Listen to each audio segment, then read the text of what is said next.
ဘောလုံးချင်းကြီးကိုပြိတ္တာအားလုံးပဲမင်္ဂလာပါဒီနေ့ကတော့ကျွန်တော်တို့ချစ်ရတဲ့ဂုတ်ကြီးခရစ္စတီယာနိုရိုနယ်ဒိုတို့ကတော့ဆော်ဒီမျိုးရောက်တဲ့၄နှစ်မြောက်နှစ်မှာပဲအမှတ်ပေးချန်ပီယံဆုကိုထက်တဲ့တန်နဲ့ရရှိပြီးတော့သူ့ကစားသမားဘဝတစ်လျှောက်စုစုပေါင်းဖလား38လုံးနဲ့တကယ်ကိုပဲအောင်မြင်မှုတွေများစွာရရှိထားတဲ့ရိုနယ်ဒိုကတော့ဆော်ဒီမျိုးရောက်တဲ့နှစ်မှာခရစ္စတီယာနိုရိုနယ်ဒိုပေါ်ဝေဖန်မှုတွေများစွာရှိပြီးတော့ရိုနယ်ဒိုဆိုရင်အမြဲတမ်းဗလိန်းကျင်နေတဲ့လူတွေရှိတယ်လို့ရိုနယ်ဒိုဘာလို့အမြဲတမ်းတိုက်ခိုက်နေတဲ့လူတွေရှိတယ်အဲ့အတွက်ရိုနယ်ဒိုကသူ့ကိုဘလောက်ပဲဝေဖန်နေပါစေဘလောက်ပဲတိုက်ခိုက်နေပါစေအလုံးနဲ့ပဲအမြဲတမ်းတက်တည်ပြသွားပြီးတော့ရိုနယ်ဒိုဆိုတာဘာလဲဆိုတာအမြဲတမ်းတက်တည်ပြနေကြကျွန်တော်တို့အရန်ချေရတဲ့ရိုနယ်ဒိုကတော့ရောက်ရရက်မှာအောင်မြင်မှုတွေအမြဲတမ်းအလီလီစုခူးပြီးတော့ကစားသမားဘဝတစ်လျှောက်မှာလဲအောင်မြင်မှုတွေများစွာရရှိထားပြီးတော့အခုချိန်ဆိုရင်အသက်42နှစ်အရွယ်ရောက်နေတဲ့ရိုနယ်ဒိုကတကယ်ကိုပဲဝေဖန်မှုများစွာရှိခဲ့ပေမဲ့တချို့ကစားသမားဟောင်းတွေများစွာဝေဖန်နေကြတယ်လို့ရိုနယ်ဒိုကဘောလုံးလောကအနားယူတင်ပြီးဒါပေမဲ့ဒီအသက်အရွယ်42နှစ်ရောက်ပေမဲ့သူ့ရဲ့ကစားအားသူ့ရဲ့အတင်းပေါ်ပေးဆက်လိုစိတ်နိုင်လိုစိတ်သူ့ရဲ့စူးစမ်းအားထုတ်မှုဒီလိုຢာတွေကရိုနယ်ဒိုအတွက်ဒီအသက်အရွယ်42နှစ်ရောက်လာပြီမဲ့လုံးဝကိုပဲနည်းနည်းလေးမှမလျော့သွားပဲနဲ့သူ့အနေနဲ့အကောင်းဆုံးစူးစမ်းအားထုတ်ပြီးတော့ဒီဆော်ဒီအမှတ်ပေးချန်ပီယံဆုကိုလည်းသူအများကြီးလိုချင်ခဲ့တယ်သူအချိန်ကြီးခါစူးစမ်းခဲ့တယ်ကျွန်တော်တို့အရင်နှစ်တွေမှာအရင်3နှစ်လုံးမှာအကြောင်းမျိုးမျိုးကြောင့်အင်နာသာတင်းရဲ့လူဝင်ရမတောင့်နှင်းမှုတွေအမှတ်ပေးချန်ပီယံဆုနဲ့လွဲချော်ခဲ့ရတယ်တခြားပြိုင်ပွဲတွေမှာလည်းကျွန်တော်တို့အမြဲတမ်းလိုဒုတိယအနေနဲ့ခြေနှက်ခဲ့ရပြီးတော့မိနစ်တုန်းကလည်းအနည်းဆက်ဆုံးအာရှချန်ပီယံပြိုင်ပွဲမှာလည်းကျွန်တော်တို့ဆီမီဖိုင်နယ်မှာရှုံးပြီးတော့ထွက်ခဲ့ရပြီးတော့အရင်တစ်ပတ်မှာလည်းကျွန်တော်တို့ဂျပန်အိုဆာကာတင်းကိုကျွန်တော်တို့ချန်ပီယံအာရှချန်ပီယံလီဒူးပြိုင်ပွဲမှာဘိုလူပွဲမှာလည်းရှုံးနေခဲ့ရပြီးတော့ဝေဖန်မှုတွေများစွာရှိခဲ့ပေမဲ့ဒီနေ့ညမှာတော့အင်နာဆာတင်းလုံးအကောင်းဆုံးစူးစမ်းပြီးတော့အိမ်ကွင်းမှာပလေယာတယောက်ချင်းစီတိုင်းတကယ်ကိုပဲစူးစမ်းအားထုတ်မှုနဲ့အများကြီးစူးစမ်းပြီးတော့ကျွန်တော်တို့ချစ်ရတဲ့ရိုနယ်ဒိုကတော့ဒီဖလားရသွားတာကအရန်ကိုပဲအရန်ချိုမိန်ပြီးတော့ဘယ်လိုပြောရမလဲဆိုတော့ free kick လဲတွင်းတယ်ကျွန်တော်တို့ဘီဂုတ်စဝိုင်းထဲမှာလဲကျွန်တော်တို့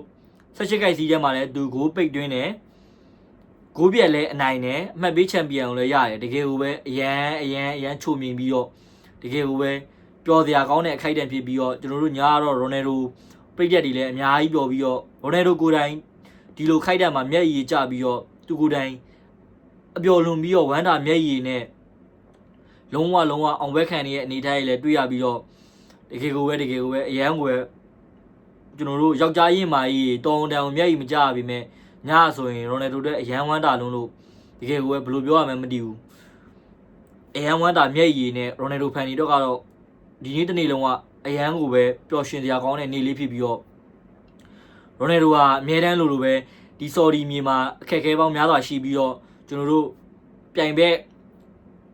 ်အေဟာလီတင်းရဲ့ပရိသတ်တွေအဟီလာတင်းရဲ့ပရိသတ်တွေအဟီတီဟတ်ရဲ့ပရိသတ်တွေမက်ဆီနာမည်ကိုကျွန်တော်တို့အမြဲတမ်းလိုခေါ်ပြီးတော့ရိုနယ်ဒိုနဲ့ကစားတိုင်းရိုနယ်ဒိုစိတ်ကို mindset အမြဲတမ်းလိုအနောက်ရှက်ဖြစ်အောင်လို့မက်ဆီနာမည်ကိုခေါ်ပြီးတော့အောင်ပွဲခံပြီးမဲ့ရိုနယ်ဒိုကအဲ့လိုအရာတွေဆိုရင်သွင်းကိုတွေနဲ့တက်တည်ပြပြီးတော့အမြဲတမ်းလိုသူဒီနေရာမှာဘာကြောင့်ရိုနယ်ဒိုရှိနေရလဲဆိုတာကိုကျွန်တော်တို့အမြဲတမ်းတက်တည်ပြသွားခဲ့တယ်ပြိုင်ဘက်အေလာတင်းရဲ့ကစားသမားတချို့ကဆိုရင်တော့ရိုနယ်ဒိုအမှတ်ပေးချန်ပီယံရအောင်လို့ဆိုပြီးတော့ဆော်ဒီဘက်ကပံ့ပိုးတယ်ဆိုရဲကစားသမားရဲ့ဆွဆွဲမှုတွေကိုလည်းခံထားပြီးတော့ကျွန်တော်တို့လွန်ခဲ့တဲ့တလကျော်လောက်ကခရစ္စတီယာနိုရိုနယ်ဒိုကိုယ်တိုင်ကျွန်တော်တို့မကစားပေးမဲ့အရန်ကုန်မှာထိုင်ခဲ့ပြီးတော့ဒီဆော်ဒီအကလာpublic investment committee တခုဆန္ဒပြခဲ့တယ်ဘာကြောင့်လဲဆိုတော့ရိုနယ်ဒိုအတင်းကိုကောင်းကောင်းစာပိုးတွေမပေးရမဲ့ကျွန်တော်တို့အေလာတင်းတို့အေဟာလီတင်းတို့ဒီဖွဲ့ရအကောင်းနောက်ကနေပြီးတော့အတိုင်းအတာတစ်ခုဒီစာပိုးတင်းပေးခဲ့ပြီးတော့ရိုနယ်ဒိုကအဲ့ဒီအတွက်အရန်ကိုပောက်ကွဲပြီးတော့သူနောက်ဆုံးမှာမကစားပေးရနဲ့အရန်ကိုမှထိုင်ခဲ့နောက်ဆုံးမှာတော့ခရစ္စတီယာနိုရိုနယ်ဒိုအတွက်ကျွန်တော်တို့ agreement တစ်ခုရသွားပြီးတော့သူတို့အတွက်နောက်လာမယ့်ရာဒီမှာလူဝင်အားဖြည့်တင်းမှုတွေလုပ်ပေးမယ်ဆိုတော့အတွက်ကြောင့်ရိုနယ်ဒိုကပြန်ပြီးတော့ကစားပေးပြီးတော့အကယ်ကိုအခက်အခဲပေါင်းများစွာရင်ဆိုင်ခဲ့ရတယ်လို့ရိုနယ်ဒိုဆိုရင်အများနဲ့ဗလိန်းကျင်နေတဲ့လူတွေရှိတယ်အဲ့ဒီလူတွေကလည်းရိုနယ်ဒိုပါလို့ဖလားမရတာပါ ပန်နတီကြောင့်ဖလားရတာပါဘယ်လိုပဲဖြစ်ဘာကြောင့်မဲရနေပါသေးကျွန်တော်တို့ရိုနယ်ဒိုကအသက်အရွယ်42နှစ်အရွယ်ရောက်နေ42နှစ်အရွယ်ရောက်ပြီမဲ့ဒီနေ့ဒီအချိန်ထိဒီလို level တစ်ခုကိုအများတန်းလိုသူ့ရဲ့စူးစမ်းအားထုတ်မှုတွေသူ့ရဲ့နိုင်လိုစိတ်ပြင်းထန်မှုတွေသူ့လက်လုံးလဝရိယတွေကျမ်းမာရေးလိုက်စားမှုတွေနည်းနည်းလေးမှမလျော့သွားဘဲနဲ့အများတန်းလိုရောက်ရအရက်မှာအောင်မြင်မှုတွေစာလောင်တဲ့ရိုနယ်ဒိုဟာဘယ်နေရာဘယ်ဒေသရောက်အောင်မြင်မှုနဲ့အများတန်းရရှိခဲ့တယ်တချို့လူရပြောကြမှာပေါ့ဒီ sorry မှတ်ပေးချန်ပီယံစုကရိုနယ်ဒိုအတွက်အဲ့လောက်ကြီးအရေးမကြီးပါဘူးဟုတ်တယ်မှန်ပါတယ်ရိုနယ်ဒိုအတွက်အရေးမကြီးပေမဲ့ရိုနယ်ဒိုဟာသူ့အနေနဲ့ဘယ်ရာကိုပဲဖြစ်ဖြစ်သူတန်ဖိုးထားပြီးတော့စူးစမ်းအားထုတ်ပြီးတော့လုပ်တဲ့လူတစ်ယောက်ဖြစ်တဲ့အတွက်ကိစ္စသေးသေးလေးရအစအရန်တန်ဖိုးထားတဲ့ player တစ်ယောက်ဖြစ်ပြီးတော့အခုဆိုရင်လဲ sorry မှတ်ပေးချန်ပီယံစုကိုသူရလိုက်တာမသိရင်ကျွန်တော်တို့ကမ္ဘာဖလားရလိုက်တဲ့ပုံစံမျိုးအောင်ပွဲခံတယ်တကယ်ကိုပဲသူဟာဘယ်ရာပဲဖြစ်ဖြစ်တန်ဖိုးထားပြီးတော့လုပ်တဲ့လူတစ်ယောက်ဖြစ်တဲ့အတွက်နယ်တို့ကအားလုံးကိုရောက်ရအရက်မှာအောင်မြင်မှုတွေများစွာရရှိတဲ့ရိုနယ်ဒိုတက်ကတော့ဘယ်ဒီတဲ့40နှစ်ရွယ်ရောက်တဲ့အထိကျွန်တော်တို့အောင်မြင်မှုတွေကိုလုံးဝကိုပဲမရက်မနာပဲစူးစမ်းပြီးတော့သူ့ရဲ့ကစားသမားပေါ်တလျှောက်အမှတ်ပေးချန်ပီယံစုအားလုံးစုစုပေါင်းဖလားရည်အတွက်38ကြိမ်အမှတ်ပေးချန်ပီယံစုကတော့ကျွန်တော်တို့မတူညီရဲ့ကလပ်အတင်းပြိုင်ပွဲ၄ခုမှာ9ကြိမ်မြောက်ဖလားကိုရရှိခဲ့ပြီးတော့ရိုနယ်ဒိုတက်ကတော့ဒီဖလားကအရင်ရေးကြီးတယ်။ဘာကြောင့်ရေးကြီးလဲဆိုရင်ကျွန်တော်တို့လာမဲ့ World Cup မတွားမီမှာသူ့ရဲ့စိတ်သက်ခွန်အားတွေအများကြီးပြည့်တော်မှာဖြစ်ပြီးတော့သူ့ရဲ့စိတ်သက်ပိုင်းဆိုင်ရာရလည်းအားတွေအများကြီးတက်တော်မှာဖြစ်ပြီးတော့လုံးဝကိုပဲကျွန်တော်တို့ချေရတဲ့ရိုနယ်ဒို